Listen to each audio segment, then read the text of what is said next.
del portiere Kaká, rete, rete, rete. اذبحها من السفاح، اذبحها من المجرم، اذبحها من الفينومينال ريكاردو كاكا، راسل الميلان الاول في 2005 و2006 و2007 لما كان لا روعه فوق روعه كاكا.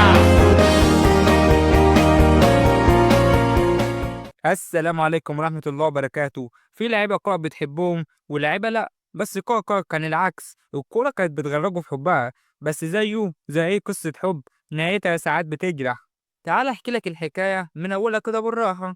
كاكا أو زي ما اسمه الحقيقي بيقول ريكاردو إكزيكسون دو سانتوس ليتي، ولقب بكاكا بسبب أخوه الصغير رودريجو اللي ما كانش بيقدر يقول اسم ريكاردو صح. اتولد كاكا سنة 1982 في البرازيل، بس ركز معايا، كاكا ما كانش زي بقية اللعيبة البرازيليين اللي كانوا فقراء. هو كان طالع من أسرة مرتاحة شوية، أبوه مهندس وأمه مدرسة، يعني الطريق كان سهل شوية. بس هو عنده 18 سنة كان هيبقى عاجز، وقع وجعة غريبة وهو في حمام السباحة، كانت تكسر له ظهره، والدكاترة قالوا له لو رجعت تمشي تاني هتبقى معجزة. بس المعجزة حصلت فعلا، ورجع يلعب تاني وابتدى يشكر ربنا بعد كل جول، ومن ساعتها هو بيشاور لفوق بعد كل هدف. بدايته كانت مع ساو باولو، كان باين عليه انه مختلف ودماغه انضف من رجليه، وده كان نادر مع اللعيبه البرازيليين. وفي اول موسم ليه مع ساو باولو في الفريق الاول سجل 12 جول في 27 ماتش، وفي الموسم الثاني سجل 9 اهداف في 22 ماتش، وبقى دايما عنده الحل وعنده اللمسه اللي بتفتح اي ماتش. العين ده تعريف في اوروبا، واللي قدر يخطفه اي سي ميلان ب 8.5 مليون يورو، وده كان سعر ولا حاجه بالنسبه اللي كان بيعمله في الملعب. وفي اول ماتش ليه مع اي سي ميلان في 2003 الجمهور قال مين الواد النظيف ده، قدر يلعب مع اي سي ميلان في 30 ماتش سجل فيهم 14 هدف وصنع 7 اهداف، وفاز معاهم بالدوري الايطالي وكاس السوبر الاوروبي، واحتل المركز الثاني في بطوله الانتر كونتيننتال، وكسب كاس السوبر الايطالي، وفاز بافضل لاعب في الدوري الايطالي. وفي موسم 2004 لعب معاهم 36 ماتش، قدر يسجل 7 اهداف، ولعب ماتش في الكاس وما سجلش فيه حاجه. وفي دوري الابطال لعب 12 ماتش سجل فيهم جونين، يعني الإجمالي لعب 51 ماتش سجل فيهم 9 وصنع فيهم 20. وفي ترتيب الكرة الذهبية كان المركز الخامس، وقدر يحقق المركز العاشر في جائزة ذا بيست. الموسم اللي كان هيكون أسطوري موسم 2004 2005، سجل 7 أهداف في 36 ماتش في الدوري وهدفين في دوري الأبطال، وفاز معهم بالسوبر ضد لاتسيو، وكان المركز الثاني في الدوري، وخرجوا من ربع نهائي كأس إيطاليا. وفي دوري الأبطال 2005 المجد اللي قلب كابوس في دور المجموعات، الميلان وقعت في مجموعة كان فيها برشلونة وشختار وسيلتيك. كاكا كان بيقدم ماتشات جامدة وخصوصا ضد سيلتيك، عمل اسيستات بالجملة. الميلان صعد أول مجموعة بسهولة، وفي دور ال 16 ضد مانشستر يونايتد الماتش ده كان نقطة تحول لكاكا، لعب فيه قدام فيردينالد وفيديتش بهدلهم بمعنى الكلمة، وقدر يكسب اي سي ميلان في الذهاب 1-0 بهدف لكريسبو، وقدر يكسب في العودة بهدف بصناعة ريكاردو كاكا. ربع النهائي ضد انتر ميلان ضرب الغضب بعنوان دوري الأبطال، الميلان واجه انتر بتاع ادريانو وكامبياسو، كاكا عمل ماتش عالمي والميلان قدر يكسب 5-0 بمجموع المباراتين، كسب رايح جاي، وكاكا صنع هدف من الخمسة اللي سجلهم اي سي ميلان. نص النهائي ضد ايندهوفن الناس استهزأت بالفريق الهولندي، بس كاكا كان في الميعاد، في مباراة الذهاب خلصت 2-0، بس كاكا هو اللي صنع الجونين طبعا. وفي العودة بي اس في اندوفن قدر يفوز على الميلان 3-1، وبالنسبة لكاكا هو اللي كان صنع الهدف الوحيد لسي ميلان، والميلان يصعد للنهائي بقاعدة الهدف خارج الأرض. النهائي الكابوس اللي اسمه اسطنبول، الميلان قدام ليفربول. الله عليك يا حسين يا راي، دايما كل فيديو فيه سجع وقافية كده، انا مش عارف انا بضيع وقت هنا، خلي بالك. المهم الملعب مليان على اخره، ميلان كسبان 3-0 وكاكا صانع الهدف الثالث لكريسبو.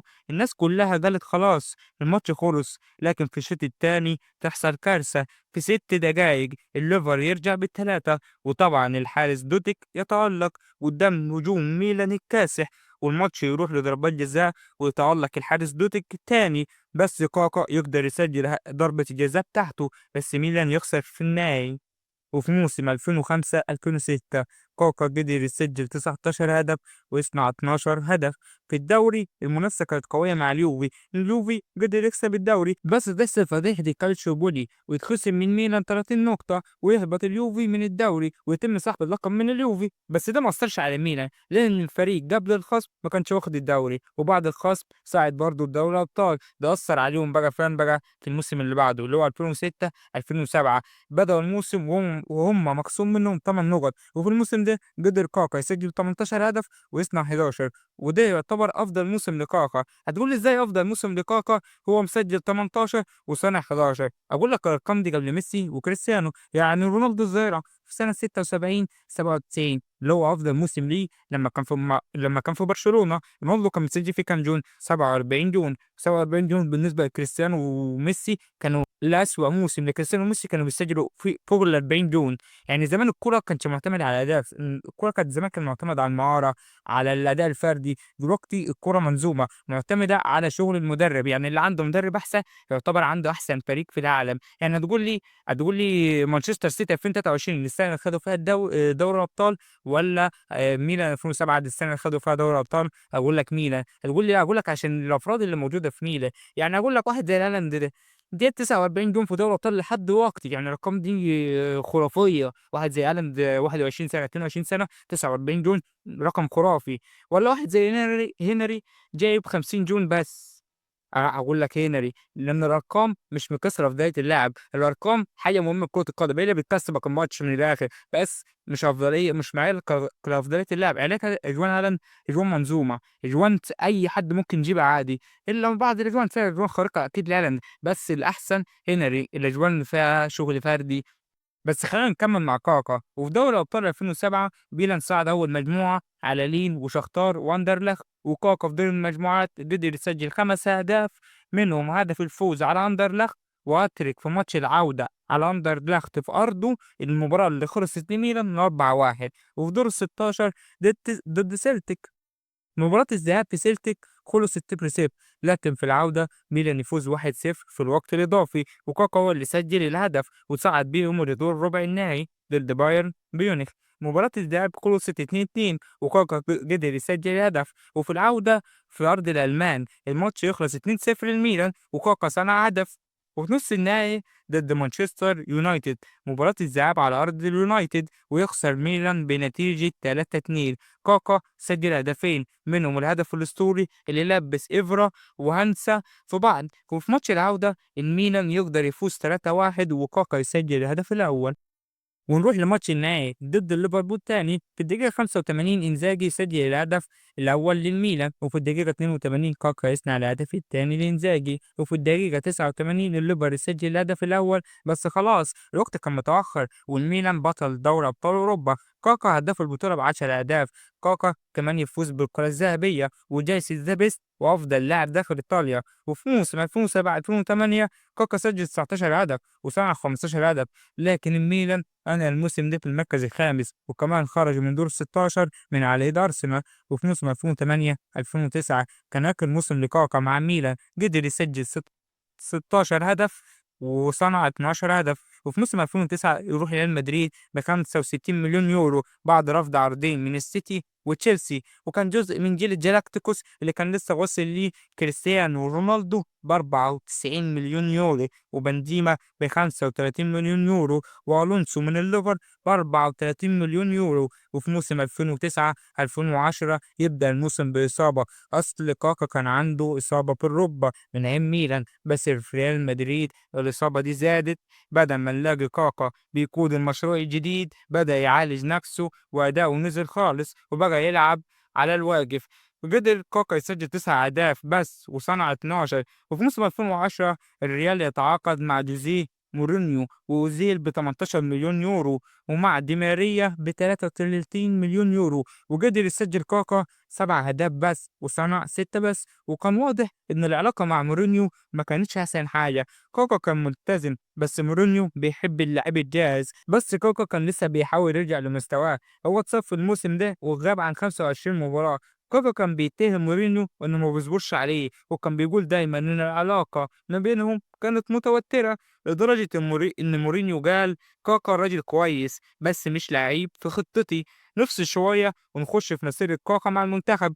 ناس كتير ناسية إن كاكا فاز بكأس العالم 2002 مع البرازيل، بس هو كان الاحتياطي علشان في مركزه كان رونالدينيو وريفالدو، هو كان لسه ناشئ صغير. وفي كوبا أمريكا 2004 قدرت البرازيل تفوز بالبطولة من غيره، بس هو شارك معاهم في كأس القارات 2005 اللي البرازيل فازت بيه برضه، وقدر يسجل هدف ضد الأرجنتين. وفي كأس العالم 2006 البرازيل صعدت أول مجموعة بعد الفوز على كرواتيا 1-0، وبالنسبة لكاكا هو اللي سجل الهدف، وفازت على أستراليا 2-0، وفازت على اليابان 4-1. وفي دور ال 16 تواجه غانا والبرازيل تفوز بالمباراة دي 3-0، وكاكا هو اللي صنع الهدف الأول رونالدو الظاهرة. وفي دور الثمانية واجهوا منتخب فرنسا، المباراة التاريخية لزيدان اللي كان بيلعب آخر بطولة ليه في تاريخه، وقدر يخرج البرازيل بأداء تاريخي كأنه بيلعب البرازيل لوحده، وهو اللي صنع الهدف الفوز لهنري. بالمناسبة ده كان الأسيست الوحيد لزيدان لهنري.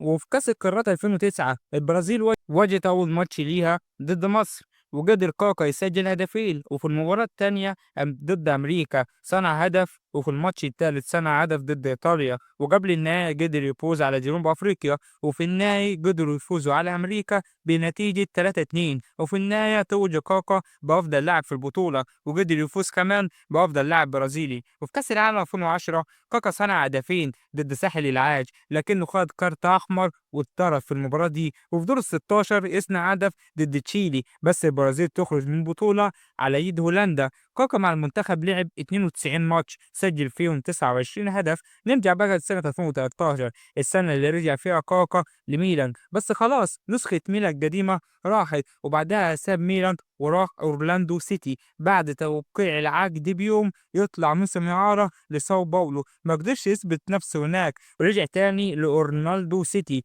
وفي 17 ديسمبر 2007 أعلن كاكا اعتزاله. كاكا كان من الناس اللي عمرها ما اتغيرت بالشهرة، وكان دايما متدين وبسيط وبيشكر ربنا في كل لحظة. حتى لما وصل للقمة كان شايف ترسه عبد الله قبل ما يكون نجم كورة. اكتبوا لي رأيكم في الكومنتات، وما تنسوش تعملوا لايك وسبسكرايب، واستنوني في قصص جديدة. والسلام عليكم ورحمة الله وبركاته.